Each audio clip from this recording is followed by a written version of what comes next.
tonight. We enlisted as people who needed work, and then we came out as really true patriots. They've given everything for their country. This man who was full of life, he had the best smile and the bluest eyes. But when they come home, 2012, the year that he died, we lost one active duty member a day to suicide. they lose hope.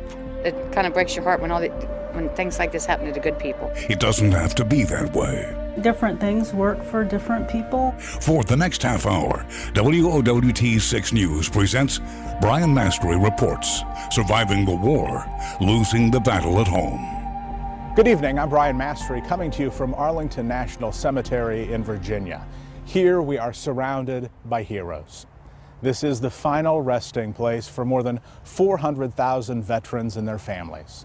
When you talk to a military family who's lost a loved one, we often hear that they want to be remembered for how they lived, not how they died.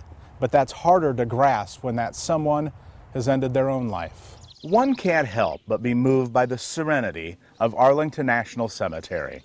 Rows and rows of immense sacrifice and honor. Every one of these markers tells only part of the story. A name, rank, military branch, where they served, when they were born and when they died. A little math makes us realize how many of them died far too young. We went on the same tour and everything. For the first time since they came back from Iraq 8 years ago, this team is together again. In September of 2007, no one envisioned a cemetery in Virginia would be their reunion destination. After all, they all came home from the war alive. I'm Casey. I'm Jenna. Nice to meet you. Pleasure. The soldiers came to Arlington National Cemetery to meet the family of one of their leaders in Iraq and to finally say goodbye. Specialist Jesse Tolbert of West Virginia. The columbarium at Arlington holds his cremated remains, section S25. I knew him pretty much almost since after basic training on into our military experience, like we were friends. Travis Johnson traveled from Lakeland, Florida to be here. He would come at the drop of a hat if you needed to and just bail you out of whatever you were in. Tolbert was a special soldier. He was always very willing to do whatever you ask him. And sometimes as a leader, that's hard to find. Somebody that's so energetic about what they do. And he really, really loved the military. He would have walked to see us. It almost didn't happen. A few months earlier, Kyle Hansen of Omaha, another one of Jesse Tolbert's friends and fellow soldiers, along with Jenna Vaughn of Lincoln, another member of the team, tried to find Jesse Tolbert online to warn him of bad news. The death of one of their friends from a brain aneurysm. None of the phone numbers I had worked anymore, and so I got on the internet to try and find him. But instead of his phone number, I found his obituary. Jesse Tolbert had killed himself in 2012. It's the first anyone from his team in Iraq had heard about it. Sadly, some think that there's no options left. So when those options have run out, where do I go from here?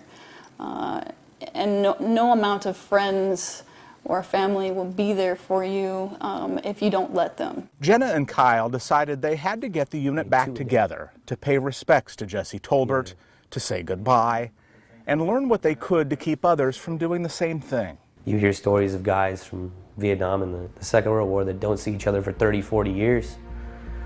And in the formative younger years of our life, we were basically all we had.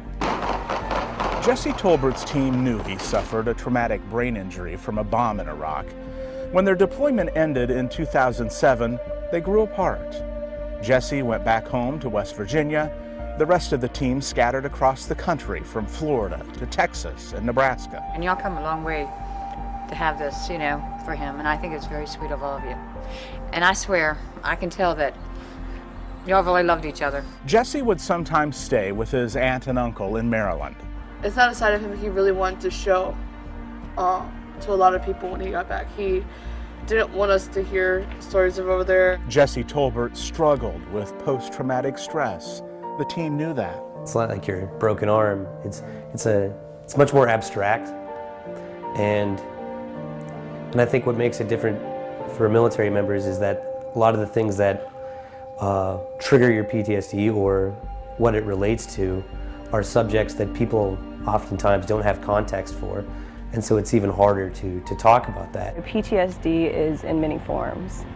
And I think one of the key things, and I think, kind of touched on this earlier, is that sometimes as a leader, the people that you think that's the strongest are the ones that are suffering the most, and you can't pick up on it until it's later. Sometimes it hits them months and years later. The soldiers who protected the base in Iraq as part of the 259th Field Service Company felt like they couldn't protect one of their own. It's hard not to take that burden, but it's not a burden that we need to be taking. So there's nothing rationally we can do about it. It's hard, and it makes me feel sad for, I lost a friend, but there's absolutely nothing I can do to bring that past back and change those things. Coming up, It's not just a military issue, it's an American issue. experts weigh in on effective treatments. Taking that first step is the hardest. And are there warning signs, ways for the rest of us to help? Sometimes you wouldn't sleep all night long. When Brian Mastery reports, Surviving the War, Losing the Battle at Home continues.